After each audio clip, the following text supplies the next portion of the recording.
Read it for me! GameStop employees of Reddit, what are some of your horror stories? This was 2007 or so. GameStop had a used game return policy. 7 days, no questions asked. Full refund. People would abuse this constantly, like a rental service. We knew it, and we were able to flag people who did it too often and decline them for the returns. Manager's policy, not company policy. There was this one lady, old lady, and a gaggle of grandkids. Seemed so sweet, was very nice to us while in the store, asking for help, recommendations, ECT.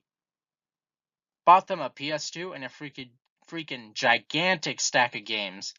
Had to be like 20 to 25 at least. Her total came out to over $400. I rang her out, handed her the multiple bags of stuff.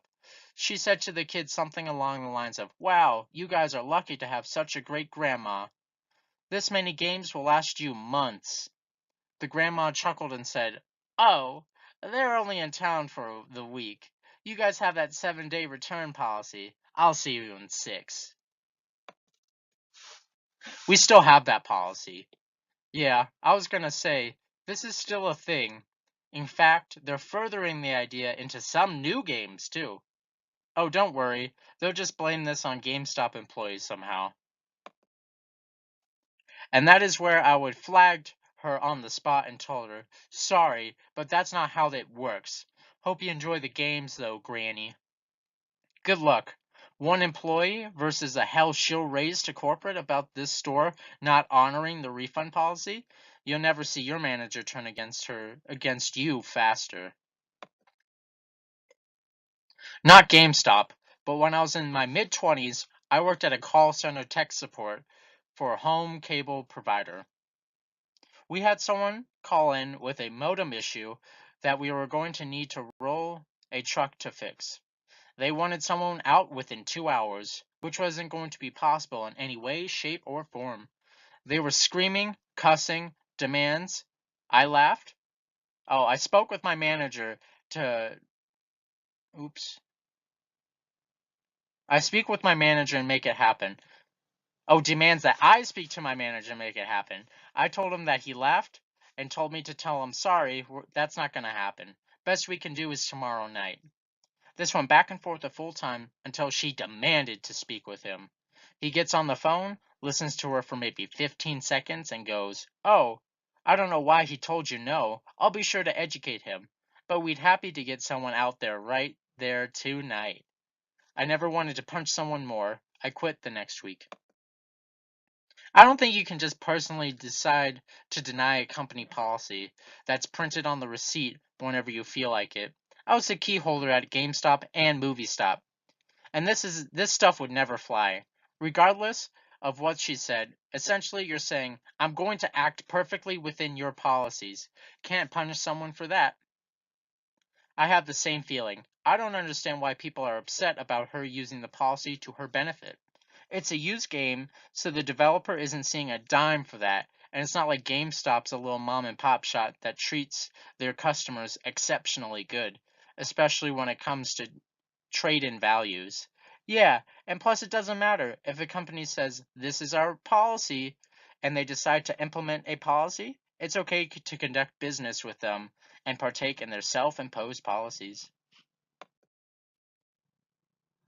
Why is it that boomers like that make hell for people in retail? Source work retail. The air of entitlement, as I like to call them, they're only getting worse with age. Source, my dad. Holy heck. I love him, but I refuse to go shopping with him now because there's almost always something wrong according to his standards. I worked at GameStop as an ASM and an SM for 4-ish years. I have so many stories of creepy, scary, and rude customers. Some highlights. I once got asked out on a date at the register. I'm young and naive and awkward. I kind of stop in my tracks and tell them that I'm working and I can't answer that. I work another 4 hours or so and close by myself. And he was waiting in the parking lot for me to leave. I had a family that would bring in their son every Saturday. They explained to me that he had severe autism and that he was nonverbal. No problem, except they would stand in the corner and text or whatever while he'd knock over stands, rip things up off walls, and even run behind the counter and try to bite you. I had to get permission to ban them from the store, but I was tired of trying not to get bit. What happened to the guy that you saw in the parking lot? I walked the freak back inside and called the police. Once he saw the police car drive up, he got in his car and left, so nothing really happened, and I never saw him again. That's awesome. I'm so glad nothing bad happened. Thank goodness I was afraid that you got murdered. A guy who comes in with obviously stolen stuff but can't be called out, so he just keeps it. Did you end up taking the stuff from him, or did he leave eventually? Had to accept it.